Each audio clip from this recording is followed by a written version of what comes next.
Hi and welcome to my channel. Since it's summer, it's soon time for vacation, and this means that this video is being filmed a couple of days before June ends, which is to say that I might just finish a couple of books before this month is over, but it's still going to be one of the most miserable reading months I've had since I started this whole thing.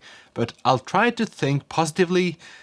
Things can only go up from here, as Shania Twain once said. I feel like "can only go up from here" is a bit too positive, but she's Canadian, so there might just be something there that the Canadians are more positive than Norwegians. But anyway, the first book I finished this month was this one, A Gentleman in Moscow by Emerald Towles. This guy is sentenced to stay in a specific hotel, and if he leaves the hotel, he will be shot. So this leads to him staying here for decades, and while the world around him changes a lot, he basically just sees how this affects his hotel and the surroundings and the people. And this is my main gripe with this one. I thought this would be much more about things happening in the world and him reflecting over them, and to an extent it is, but it's more about his thoughts about being at the hotel, so it's a much more narrow scope than I thought it would be. And at times I felt like he reflected a little bit too much over things at the hotel. But the plot in general I really enjoyed, like him being stuck at this hotel. There is some tension there, but at the same time it didn't feel like he had a goal. It was just more day to day or year to year, rather than looking for a solution to his life. I thought this was going to be about a man that was struggling to stay at this hotel, but it's rather a man being too comfortable at the hotel. And this doesn't make the greatest story in my book. Initially, I had decided to read this in winter, since it's set in Moscow. It's not the warmest place in the world, so I thought this would be the sort of vibe, but yeah, I think I should have read it in winter. I think that would have helped a bit. Of course, this is the book I picked up when I was going into my reading rut. It didn't help me out of it, and I now associate this book with my reading rut, so it's not a happy relationship. I did enjoy aspects of it. You really do feel that you're a part of the hotel. A lot of people have said this to be an escape novel, but I didn't feel that too much. I felt more trapped in the hotel. But if you want to be trapped in a hotel, this is the perfect read for you. I forgot to say that his sentence starts in 1922 and goes on for decades, and when I read it I felt like there were many things they missed in the story, but I won't talk about that because they're spoilers, so if you want to read this hotel book, you can. This book has probably been the one that has traveled the most with me because June has been a very hectic month, so I decided that for my next trip I would go to the airport and just pick up a book there. That's not exactly true because I brought a book with me, but I didn't quite feel that that was the right choice, so I decided to go into the bookstore and see if I could find a new one. And I'm very happy I did. I chose this, South of the Border, West of the Sun by Haruki Murakami. Last month I read another one of Haruki Murakami's books, and this was sort of the same thing, where I finished a book when I was traveling and then had to buy a new one at the airport, and ended up really enjoying that one, even though it was a short story collection. So I thought, let's try this recipe again, and I do not regret it for one moment. Now I began thinking about Shania Twain again from this moment. Maybe it's a Shania Twain tribute video. We'll see towards the end. If you'd like, you can comment your favorite Shania Twain song in the comments.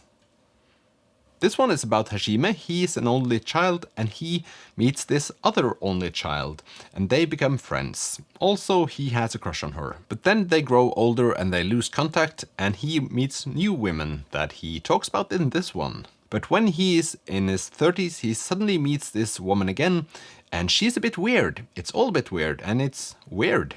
And probably that's why I like it. In his language, it's very direct. They talk to each other in a very direct way. His feelings are either this or that, but even if he does this, there are so many things unsaid. But it doesn't bother me because you get what he means and then you can sort of color the story in your own mind. In many ways, this reminds me of a mystery novel without having some mystery to look for. It's just very well integrated into the story, and after I finished reading it, it's like you think about, well, that was a bit mysterious, but when you're in the middle of it, it's just like you want to know more about it without having something very tangible.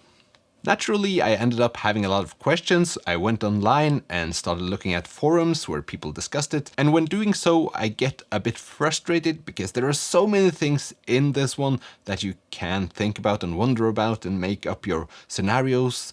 And I'm just along for the ride instead of sitting there overthinking it. But you can do both, and that's a great thing about this one. Since this is a love story and people are quite direct in the way they talk to each other, it also feels kind of human.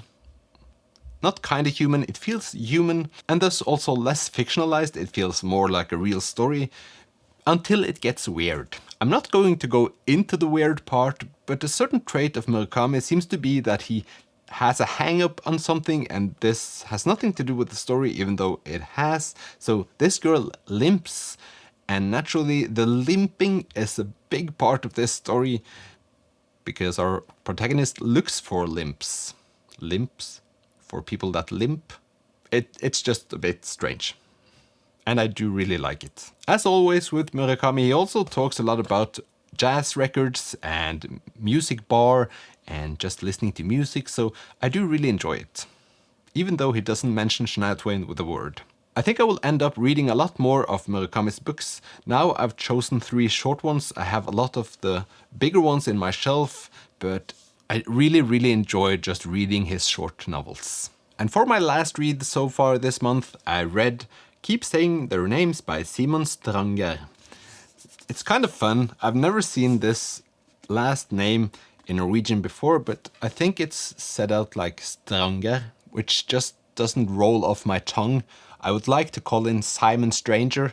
That's easier. Anyway, this is actually a Norwegian book that has been translated to English, so hooray! The book is about 2 people. One of them is one of our most notorious Nazis from the Second World War, Henry Rinnan. He led a group of people that tortured Norwegian soldiers and Jews and many people during the Second World War. The other one is a surviving Jew of the Second World War, and if I remember correctly, he is the grandfather of the wife of the author. There are a lot of names and a lot of things to remember. And the story is quite peculiar. It changes between the 2 perspectives of our 2 main characters, but also past and present, so it's a lot of jumping around. In Norwegian, it's called A Lexica of Light and Darkness, and the reason it's called that, I presume, is that it goes chronologically through the alphabet and give you keywords. So it starts like this and ends on our last letter in our Norwegian alphabet. I like this way of doing it mostly because it feels like you're progressing more quickly than you are. Also, it feels like the book gets another rhythm, I guess.